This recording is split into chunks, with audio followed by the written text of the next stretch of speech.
analyser cette deuxième journée de campagne, je retrouve Daniel Bélan, qui est politologue à l'Université McGill. Bonsoir, Daniel. Bonsoir.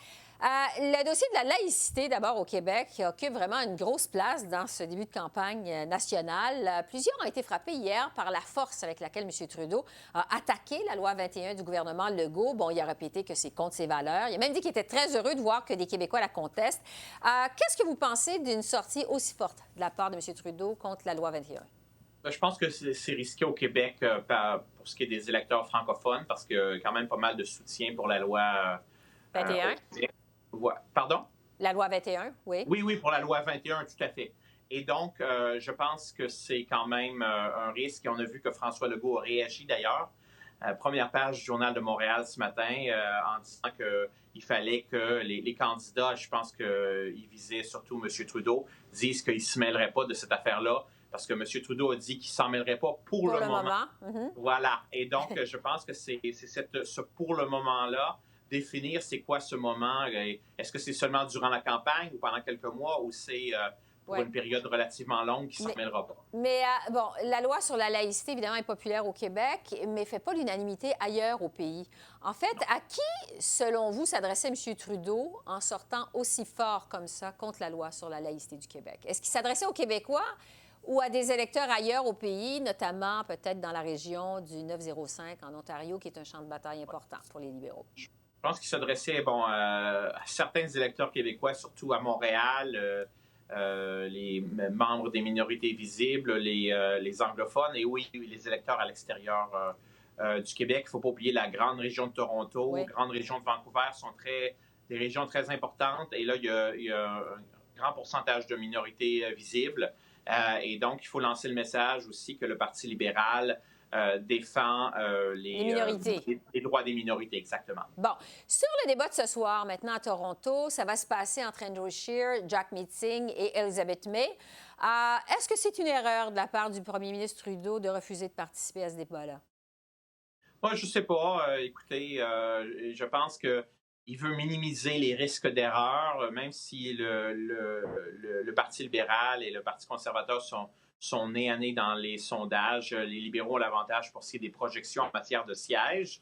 Donc, je pense et c'est le parti au pouvoir qui va essuyer le plus d'attaques de ses adversaires. Donc là, on crée une situation où, au fond, Andrew Scheer va se faire attaquer par Jack Meeting et par Elizabeth May au sujet de l'environnement, par exemple. C'est un des thèmes du débat de ce soir, d'ailleurs. C'est un des thèmes du débat de ce soir. Évidemment, c'est un thème, l'environnement, qui est cher à Mme May, on s'en doute, elle est chef du Parti vert. Cher également à M. Singh. Est-ce qu'on peut s'attendre justement à ce que M. Scheer soit la cible de tir regroupé de ses adversaires relativement à l'environnement, parce qu'on sait qu'il y a quand même un défi en matière de crédibilité environnementale. Qu'est-ce que vous en pensez? Tout à fait. Il y a un défi pour les conservateurs et puis je pense qu'il va se faire attaquer à sa gauche par Elizabeth May et Jack Meeting au sujet des politiques environnementales de Stephen Harper et maintenant le programme conservateur qu'Andrew Scheer défend durant cette campagne. Oui. M. Singh et Mme May sont aussi, en fait, numéro 3 et 4 dans cette campagne électorale. Le numéro 1, évidemment, maintenant, c'est M. Trudeau parce qu'il est le premier ministre. Il va être absent. Quel impact ça pourrait avoir sur M. Scheer qui veut paraître comme le leader dans cette élection que de se prendre en débat contre le numéro 3 et le numéro 4? Bien, disons que ça ne l'aide pas beaucoup. Hein. Lui, évidemment, son adversaire principal, le seul qui compte vraiment, à ses yeux, c'est Justin Trudeau et les libéraux. Donc, je ne sais pas s'il y a beaucoup à gagner ce soir en affrontant les tiers partis, en fait, les leaders des tiers partis. Qu'est-ce que vous pensez, Daniel, de l'allure de la campagne jusqu'à maintenant, en fait, du début de campagne en 1 minute? Est-ce qu'il y a des choses qui vous surprennent? Qu'est-ce que vous en pensez? Non, je ne suis pas surpris du fait qu'on parle, on a parlé hier pas mal d'SNC-Lavalin, mais je pense que c'est un thème dont les gens sont un peu tannés d'entendre parler. Là. Beaucoup de gens ne veulent pas trop en entendre parler.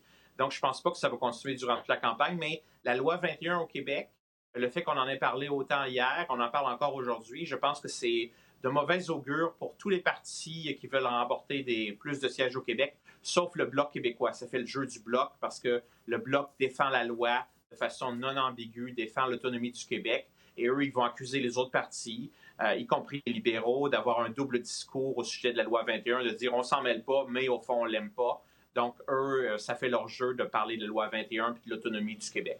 Daniel Béland, merci beaucoup de cette analyse pour cette journée numéro 2 de la campagne électorale. On se retrouve chemin faisant de cette campagne. Merci beaucoup, c'est toujours un plaisir de vous parler.